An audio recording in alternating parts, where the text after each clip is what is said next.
Once we embrace this new concept of alkalizing our food, this is when things start to change for us. And it's a very simple test. Diabetics won't show any color generally. If I test their saliva, they show no color. Their pH of their urine, of their saliva will run between 5s and 6s. And then when they eat an almond, they won't show an increase of that. They have no alkaline reserves to give in order to neutralize the acids from that food. So they're constantly in an acidic condition, and that's why they're having to use insulin and other drugs in order to neutralize those acids. Number one acid, of course, is sugar. Sugar is an acid. It's a poison. Our bodies do not run on sugar. I had an experiment I was going to show you here tonight. I happened to left, but let me just tell you what the experiment is. I use an electrode. I hook it up to well, I take a glass of water, and I have a probe that I put into it, and it's attached. This probe actually is attached to a 120-watt light bulb, and I put the probe into the water, and then I turn the electricity on, okay, and then I use the water to conduct electricity. Well, water won't turn the light bulb on, so we can't use water to power the light bulb.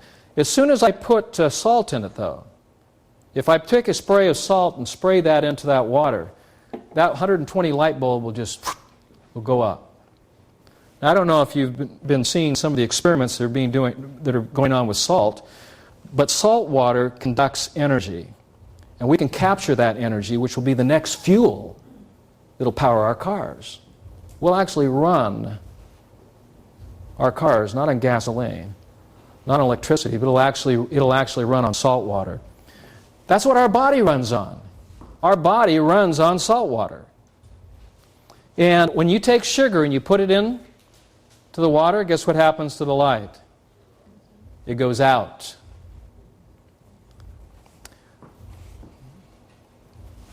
So the focal point then that I'm suggesting, and there are other research scientists now that their research is being shown that there is stem cell production in the crypts of the small intestine.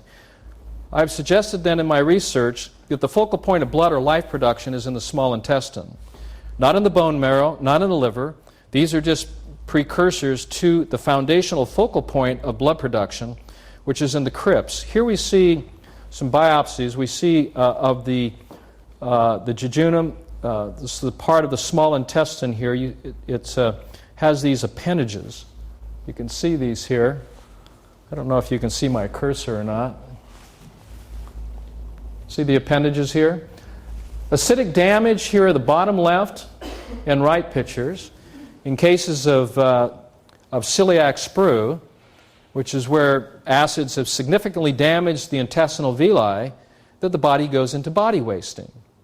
Now, when food leaves the stomach, it has to come out in a liquefied state. And the pH ideally for the food should be between 8.4 and 8.6. It's an alkaline state.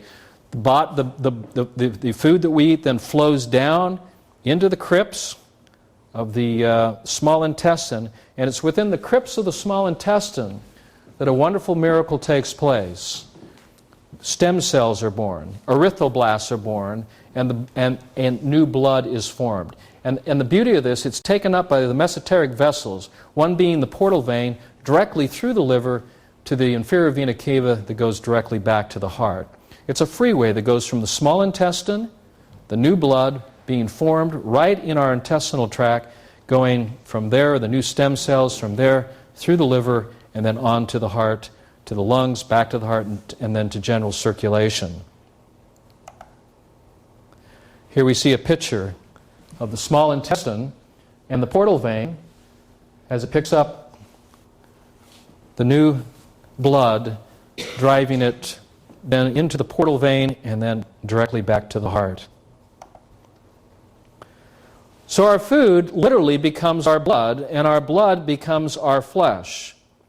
And when we're in a state of any imbalance or any state of acidity, then we go into body wasting. In order to maintain our blood at a certain level, our body cells then can become our blood when we're sick or tired. The intestinal villus is like an amoeba. Digested food goes into the villus takes the digested food into its structure, assimilates, and finally transforms it into an erythroblast, which then becomes the new erythrocyte, or red blood cell. The quality of this blood is determined by the quality of what we eat. And I see the quality of this blood change as we move away from acidic foods, more to alkalizing foods, or those foods that will actually build healthy blood. And through observation and years of research and healing up this part of the body, significant changes can then take place. Here you can see the acidic effects of what happens to the intestinal villi on the left, and then to the right you can see the state of the healthy villi. Here are the jejunal biopsies, the upper left and right pictures showing normal villi and finger and leaf patterns, the bottom left-right picture showing abnormal mosaic patterns with obvious damage to the villi.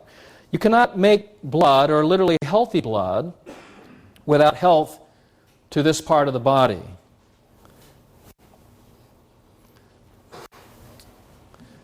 As we look at the molecular structure of the red blood cell, and we then look at that food which is much like our own blood, the blood of plants, particularly the chlorophyll molecule, we'll see that these molecules are identical. As I increase the green foods and green drinks of any client or any patient, I see transformations then that take place in the quality of the blood. This is observable. So I came up with this formula. Through a process of photosynthesis, light, that is, it's absorbed by plants, take on through their molecules, the chlorophyll molecule specifically. That green then, as we ingest more green, becomes our new blood, and our new blood becomes our new flesh. The reason why the liver is probably the fastest regenerating organ is because it's the first stop on the line of the new blood. From the small intestine to the liver regenerates itself every 6 weeks. It's got a direct supply of new blood flowing from its base to the liver, then back to the heart. Whether I'm working with a bodybuilder, teaching them the principles that you build muscle with blood, not with protein, and that as we eliminate proteins from our diets and focus on chlorophyll, oils,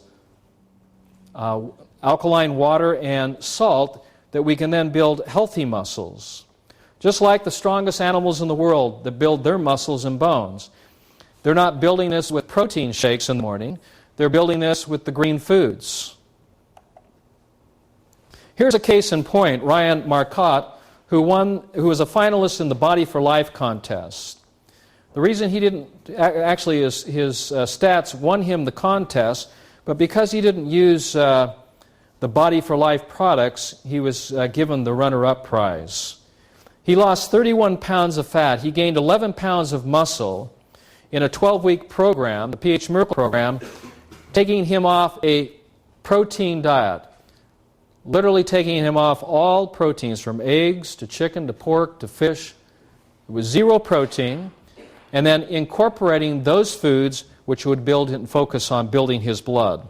So one of the most popular breakfasts that we have is broccoli, spinach. I love cucumbers and avocados and tomatoes for breakfast.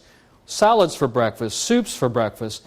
Breakfast, probably the most important meal of the day, really needs to be considered and in many ways changed. Here's a gal that was challenged with rosacea for many, many years, 15 years of skin problems. You can see on the left side you have high count of white blood cells, particularly neutrophils, and then 30 days later, because the skin's constantly regenerating itself, you can see the transformation of the skin that takes place, but it takes place at the cellular level first. As you improve the blood, you improve the skin, because the skin is a product of blood.